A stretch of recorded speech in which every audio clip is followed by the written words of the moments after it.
It is an unfinished journey that has left them broken. Gay and Balde thought they could make it to Europe, traveling from a bus station in Senegal, through the Sahara, to the edge of the Mediterranean. But when they ran out of cash in Niger's desert, they say traffickers stopped treating them like humans. Instead, they felt like worthless cattle, piled in a dark cage only a meter high. For 9 months, Balde can no longer stand or walk properly. Gay, victim of unspeakable violence. In Niger, the traffickers sold us to armed groups in Libya like slaves. They owned us, forced us to work. Out of the 120 people that were with us, only 17 survived. All died from the mistreatment. Agadez, the gateway to Europe for many African migrants, is where Balde and Gay were duped by traffickers, despite the policing of migration in the country.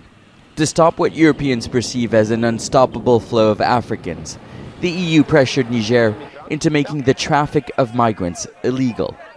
But now the 2015 law is being revoked by Niger's military junta. The country's new leader, Chiani, believes the law was written under foreign influence. Criminalizing illegal migration is not in the country's interest, he says.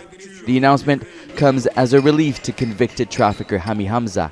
He's among 900 others whose sentences are under review, with some sentenced to 30 years in jail.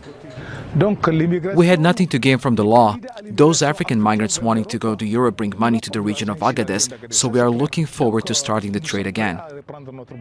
The EU now fears a new wave of migrants. There is a huge risk that this will cause new deaths in the desert.